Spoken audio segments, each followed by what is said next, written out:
A zambuja do mar. A zambuja do mar. Sim. A zambuja do mar. Qualquer dia, com a erosão da costa portuguesa, qualquer dia vamos todos à praia à Zambuja. Pois. Ou a Mangualde até. Isso. Se calhar já lá houve. Uma praia em Mangualde, não é? Eles não encontram lá fósseis de baleias, sim, na Serra da Estrela, às vezes. Claro, frequentemente. Sim, verdade. sim. Olha, Tiago, vamos hoje, antes de começar, arrancarmos a nossa Rubrics. Rubrics. Tem algum correio do ouvinte para pôr em dia? Vamos Adoro. Cartas. Sim, vamos inaugurar isto todas as semanas, pelo menos uma vez por semana. Vamos, sim. O correio do ouvinte. Dentes. Como é que a gente abre os envelopes? Há umas imagens da Rainha Isabel com uma espada. Nunca viste isso? Eu tenho essa faca. Traz. Sim, te vou trazer. Os dentes do atum não dá para abrir. Aquilo é bom para depois do almoço mesmo tirar. Tirar. Sim, Faz lá o barulhito. Não, e tirar, cuspir E depois do final. pequeno almoço também, os cornflakes também se colam. Claro. Ou no teu caso, qual é os cereais que estás a consumir neste momento? Choca-pique. Estás a dizer choca-pique? Eu também. Esta está a ser mas semana conhecendo-te, não é bem choca-pique. É uns que... a linha...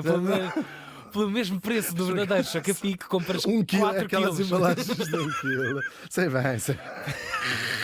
E não são nada maus. Nada mau. O choca-pique nos perdoou. E claro. o pique, como é que ele se chamava o cão? Choca, é o pique. É o Sim, pique. eu disse o pique. Pica, que no Brasil é um grande palavrão.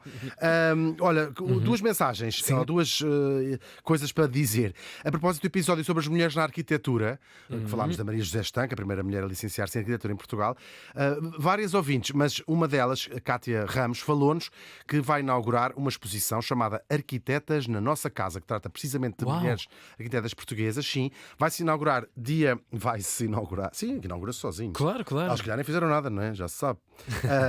Como é que são as mulheres? Só para acrescentar uma coisa sexista é o tema. Vai inaugurar dia 26 de outubro na Casa das Caldeiras. Isto fica em Coimbra e a exposição depois vai estar por outubro fora. Ficaste já que vou anotar isso, para falar essas coisas que vocês são. E outra notícia, um bocadinho mais triste. Falámos também aqui, a propósito, não sei se foi do Grandela ou de quem foi, da famosa Casa Hortícola do Bolhão, aquela loja de sementes famosíssima. O quê? Não me digas. E morreu há muito pouco tempo mesmo o tal senhor que lá esteve, António Ferreira de Sousa. Morreu com 95 anos de uma vida a trabalhar até ao serviço do Porto, da cidade do Porto em particular. Sim, fica aqui a nossa vénia. Agora, dá-nos traques que vamos falar do outro morto. Bora. Rei morto, rei posto.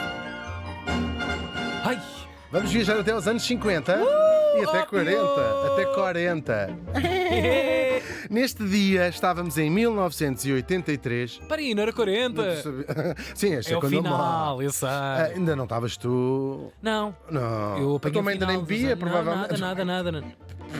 Na altura ainda podia saber quem era o meu pai. Exatamente. Era o que tu querias, não é? Claro, eu Ela começou sabia. a beber, a Helena começa a beber E depois? aquilo já se sabe.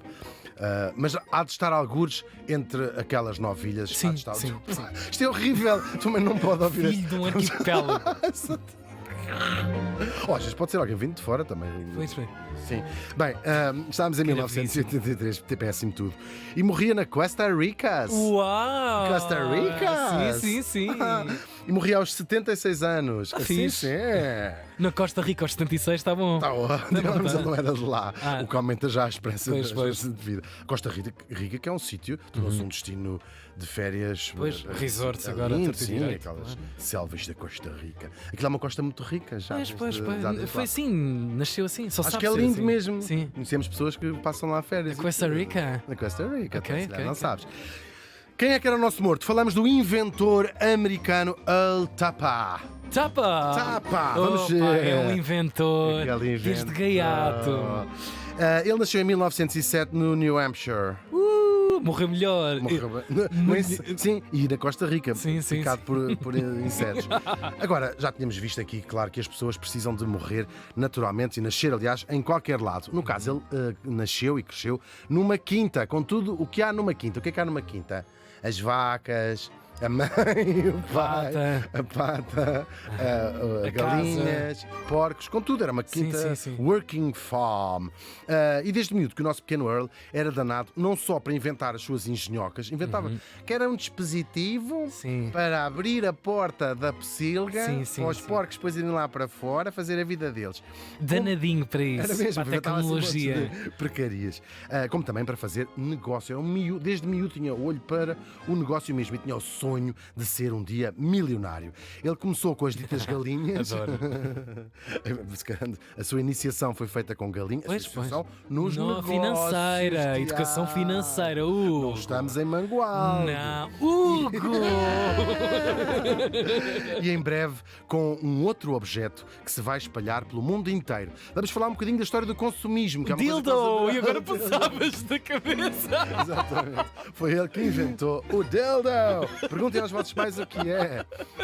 Falamos um bocadinho do consumismo. Nesta longa história disto que comprámos coisas e deitámos fora e comprámos outras, algumas marcas tornaram-se tão ubíquas, isto significa estar em todos os lados, como Deus, por exemplo, e também tão dominantes do mercado que entram para o dicionário como os sinónimos do próprio produto. Fui buscar exemplos famosos, há muitos. Pois. Mas, por exemplo, maisena para amido de milho, a Gillette? Gillette, tal e qual, para as incrível. lâminas de barbear, os cornflakes, Exatamente. é uma marca, claro, também. Os Kleenex, toda a gente diz assim, dá-me aí um Kleenex. E às pois vezes vem é. aquelas porcarias que custa. Eu dou-me bem com isso, estou bem com essa cena. Líder Poupar sempre. do líder. Do líder. Exatamente. Os cotonetes é uma marca registrada da Johnson & Johnson. O caldo Knorr, claro. Há pessoas que até usam Magic, aquilo é uma porcaria, não tem nada a ver com o caldo Knorr. De alguma forma a Coca-Cola também. Às vezes pedem Coca-Cola Sim, pode ser e tomam pede. coisa genérica. Sim, é verdade. Aquela é a bebida, Olha, Coca-Cola. lembrei-me de outro, pus aqui água do Luso em Portugal, para se referir à água de garrafa. Não sei se ainda se usa Sim, muito. sim, sim, Uma sim. água do Luso é uma água de garrafa, seja ela qual a marca for. E por acaso eu devo dizer que a Luz até. Eu também é como eu, mas gosto também. É a minha favorita. É, também Água é. das pedras também serve o mesmo efeito. Às vezes vem lá aquelas porcarias que eles inventam, freeze, Exatamente. destruir tudo. Jeep é uma marca, Pois. claro. Lycra é uma marca. Pirex é uma marca. Nescafé, claro, é uma marca. Rimmel é uma marca. Rimmel? Rimmel é uma Rimmel? marca, sim. De mascara. O Velcro é uma marca. O Jacuzzi é uma marca. A Vaselina é uma marca. O Botox é uma marca. E depois há uns que já foram caindo em desuso, como por exemplo a Chiclete, ou Chiclets, que dizia-se cá para pastilha elástica. A Kodak, isto é que já recuamos aos anos 30 e 40, era como se dizia uma fotografia, uma Uau. Kodak. Sim, Maple, que é uma palavra que também já ninguém se usa, é uma marca inglesa de sofás. O Feixe Eclair, que agora se diz Zipper, e Zipper, ela própria, também uma marca. Giro, não é? Uau, É muito fixe. é fascinante. É mesmo giro. E há muitas, há imensas. Claro, que claro, vai-se lembrando. claro, claro. E nos vossos carros vão-se lembrando. Chasso, por exemplo, que é Sim, como sim, sim. as pessoas geralmente É chamam a os vossos designação carros. do vosso tipo de carro. É uma marca. Há marcas. Olha, mas lembrei-me de outra, muito engraçada, que também já não se usa muito, são expressões que caem em desuso. Roscoff, que na linguagem comum significa uma coisa ordinária sim, sem sim, uma valor. coisa martelada. É uma marca de relógios. De sério? bolso, sim, de Eu pensava que era relógios uma de bolso. bebida Não, é uma marca de Roscoff, relógios de assim, uma bolso. coisa martelada. Provavelmente não eram relógios muito caros. Pois. E era uma marca de relógios de bolso, daqueles Conheces a designação técnica marca Roscoff. cebola? Não, marca cebola. É similar. Cebolas. Claro, e a juntar a todas estas que são muito engraçadas está também a invenção do nosso morto de hoje. A sério? Tal e qual, tal e qual. Estamos no ano em que a guerra acabou, 1945. E ele trabalhava numa fábrica de plástico. Este plástico era. A fábrica não era de plástico. Era até de tijolos e madeira e essas coisas. Bem composta. Exatamente, mas era uma fábrica que fabricava plástico. Que era uma grande cena na altura. Era, não é? era. Claro. Nós já contámos aqui o homem que o inventou. Em 1907 chamava-se Leo Baekeland e inventou aquilo que deu o seu próprio apelido Bakelite, que é o Uau. primeiro plástico completamente sintético da história. 1907. E portanto isto era um material muito barato que até convinha àquela economia saída da guerra, não é? Do Claro. pós-guerra. Isto foi uma explosão de coisas, uma explosão de coisas em plástico. Sim, 1945. Sujeitos Sim. a vazarem a vista a alguém. Mas o plástico realmente é uma revolução. Depois, revolução. tragicamente, sabemos o caminho. Mas pela que... nossa utilização, olha, Pois. vou-te dizer, como é que estamos de tempo? Está ótimo. Siga, menino. Ouvi uma entrevista da filha do tipo que inventou os sacos de plástico a dizer: o meu pai teria. Já morreu ele. E ela a dizer: o meu pai teria ficado tristíssimo com esta diabolização dos sacos de plástico, Claro. porque a invenção dele era precisamente sacos que nós pudéssemos usar até ao Muitas infinito. vezes, claro. Nós é que somos atrasados mentalmente. Nós não, Pois, vocês. Sim. Que eu uso os meus sacos de plástico até aquilo, até arrebentar, até sair. Claro. Eu, como não gosto de gastar dinheiro, também vou nessa onda. Tens um, também. há um que te deram Há em muitos anos. 1995. É o teu saco de plástico. Nem conhecias, sabias que havia no plural. Nada. sacos.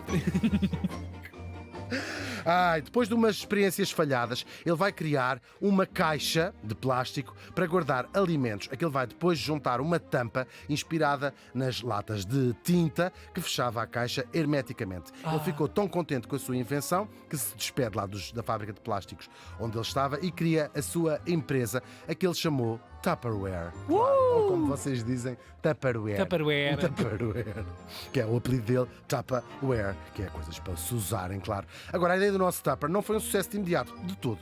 Ele conseguiu pôr algumas caixas de plástico à venda em alguns supermercados, ou department stores também, não é? Mas a coisa não arrancava lá. Havia umas donas de casa, geralmente mulheres, não é? Que iam comprar e assim: olha uma caixa de plástico.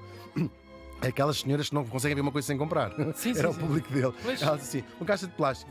Hoje não vamos comprar uma coisa que não precisamos. É como ir Claro. ao IKEA. Mas é não incrível, se tu pensares bem, não é? As pessoas comprarem coisas para guardar outras. Sim. Matriosca, um efeito. Pois é. Mas é engraçado pensarmos, isto está ligado a muitas outras coisas, claro. Claro. Até mesmo a emancipação feminina depois da guerra, quando as mulheres começam a ocupar o mercado de trabalho, a vida moderna, estamos aqui nos anos 40, 50 já, esta coisa, a ideia de já fica para o almoço. Claro. Portanto, isto tudo é uma grande revolução na própria vida doméstica. Ele ganhou imensos prémios de design logo na altura, claro, que dá uma Pois, coisa era incrível. a peça, incrível. claro. Só que os clientes não ligavam muito aquilo. Havia uma exceção, a cidade de Detroit, onde ele começou a ver os números ali eram de facto fixe e vai ouvir a história de uma senhora chamada Brownie Wise. Era uma dona de casa, mãe solteira, tinha assim muitas dificuldades económicas. E o que é que ela resolveu fazer? Pegou lá nas caixas e ia vendê-las a porta, bater à porta. Disse: olha, vou-lhe apresentar aqui umas caixas que Ui, uma ideia de rede. tal e qual. Claro. Que não era completamente novo, era muito inovador, mas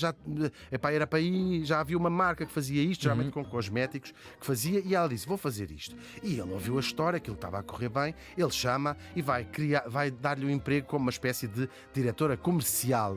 Mais óbvio, vamos aqui inventar esta história. Mas não eram sócios, nunca foram de todo. Estás agora a abrir uma comporta na cabeça de todos nós que estamos a ouvir isto. Os revendedores, não é? O Tal e qual. catálogo. Uma rede isto é uma coisa muito revolucionária, não é? Uau. Eles vão criar este modelo de negócios que era o quê? Retiraram a Tupperware de todas as lojas, não se vende mais em lojas e passa a ser vendido exclusivamente numa coisa que os americanos chamavam parties, Tupperware parties, e que nós cá conhecemos como as reuniões da Tupperware. Isso mesmo. As pessoas organizavam em casa. Eu não sei se em todos os países era assim. Na América, organizavas um serão, uma dona, geralmente, quase tudo, estamos a falar Sim. do universo feminino, mas que também era o universo que tomava conta da casa, não é? claro. Estamos aqui nos anos 50. E então o que é que se faziam? Organizavas um lanche, organizavas um jogo, às vezes havia bingo, às vezes aquilo acabava de, olha, Claro. com algemas agarradas Sim, às camas. sim. As donas de casa desesperadas, já estás a falar Claro, disso, não é? claro. A Madame Bovary dos anos 50. Sim, sim. E então, o que é que geralmente depois ia uma demonstradora que ia lá mostrar: olha-me esta caixa, faz-se já viste assim, esta caixa, isto fecha-se metes assim. aqui, E depois metes podes pôr isso aqui as aqui. coisas, tu que és tão preguiçosa, fazes à segunda-feira, já fica a sopa. Essas coisas de apanhar, que era uma realidade também tristíssima dos anos Pois. 50. E então, porque tu fica. O Tiago Não, dizia, eu "Como tiro vou os olhos participar?" logo de Se cena. eles isolarem Eu isto para a sei, provedora, claro. mas a provedora também tem que fazer alguma coisa. Se não for pessoas como tu e eu, o que é que a provedora da rádio faz? em nível de clientela, Fica a fumar da- cigarros o dia Pois, todo na pois, RTP. pois. Já temos cá que chega. Então vamos lá, onde é que eu ia? Isto vai se tornar de facto um sucesso comercial gigante mesmo. E era o símbolo da subúrbia, dos subúrbios americanos, da classe média americana incrível. e até da família perfeita desta história toda que nós temos, essa ideia. Isto é uma rede de influencing, não é? É. Os E depois há influencers. uma coisa engraçada. Ele Sim. tinha mau feitio e não gostava de relações públicas. E ela era uma estrela. Era uma tipa super. Daquelas que a gente vê nas televendas, não é? Sempre Claro, muito simpática, claro. né? Essas pessoas todas. E ela ficou uma celebridade nacional. Ia aos programas de televisão, organizava uma festa anual para dar Um prémios. encontro anual. Era assim, Tupperware. das muitas revendedoras. E a graça é que isto também era, de certa maneira, um empoderamento feminino. Que eram donas de casa que de repente começavam a ter o seu próprio rendimento, Claro. que de outra maneira não teriam. E até algumas fizeram bastante dinheiro e eram recompensadas no fim. Agora, claro, o que é que acontece? O nosso Earl foi deixando de achar graça a este protagonismo gigante desta senhora, claro, e faz-lhe uma coisa muito feia. Despede-a, estamos em 1958, ela nunca tinha sido sócia, era sua funcionária. Bem, tinha recebido Claro. Tinha um bom ordenado, mas nunca mais do que isso. Depois ele vai vender a empresa Tupperware nesse mesmo ano, 58, por uma pilha de milhões de dólares e ela não viu rigorosamente nada. Sendo que podemos dizer quase que ela é metade, pelo menos, Claro, o braço deste direito. negócio. Sim. A história dela, rematando a história dela, que é um bocadinho triste. Ela ainda tentou abrir o seu próprio negócio com cosméticos, de venda direta, mas não resultou e ela morreu um bocadinho esquecida desta história toda, pouco lembrada nesta história. Quanto ao Earl, ele tinha milhões e milhões e milhões e ele vai se sentar para trás na cadeira. Foram poucos e anos, não ver- foi? Aos comandos. Sim. Uma sim, década? 15 anos, sim, talvez. Uau. Sim. Menos disso, sim, uma década, sim, talvez. Sim, é isso mesmo. 10 anos. Mas depois a coisa continuou. Claro. E ele vê de facto um negócio que se tinha espalhado por todo o mundo. Na viragem para o século XXI, portanto, estamos ali nos anos 2000, dizia a própria marca que algures no mundo estava a acontecer uma dessas reuniões da Tupperware a cada 2 segundos. Uau. 2 segundos, é verdade. E isto acontecia feita por qualquer cerca de 1 milhão de pessoas em 100 países que as organizava. É impressionante. A Portugal, estas caixas de plástico chegaram em 1965. Tão tarde. É verdade, sim. Um bocadinho mais tarde. O Salazar me havia gostado. Não gostava do formato. E vão se tornar um clássico. Tanto que algumas delas são feitas cá, numa fábrica que existe perto de Abrantes. São as tais que as mães mandam com os restos da mesa do Natal e que nunca mais as veem. Coitadas das mães. Eu não sei, não vi, nunca vi este Para o cara. Tupperware. Claro. Falta-me um Tupperware. Pela mesma altura em que o nosso Earl morria, na sua ilha privada na Costa Rica, é por isso que ele morre na Costa Rica, as patentes destas invenções vão se tornando públicas e vão aparecer milhares e milhares de cópias. Claro, nós sabemos isto. Curiosamente, continuam a ser chamadas um Tupperware, seja lá de que marca for. Por uma coincidência muito triste, já depois de nós termos escolhido este nosso morto, tivemos a escolher a nossa lista, Verdade. apareceu esta notícia de que a marca, ao fim de décadas a marcar a vida de todos os nossos dias, está em risco, diria mesmo em certeza, Adeus. de falir. Chegou, portanto, à altura de pôr uma tampa nesta história. Isto, claro, esse grande clássico, se conseguirem encontrar a tampa certa. O Earl Tupper morreu faz hoje 41 anos.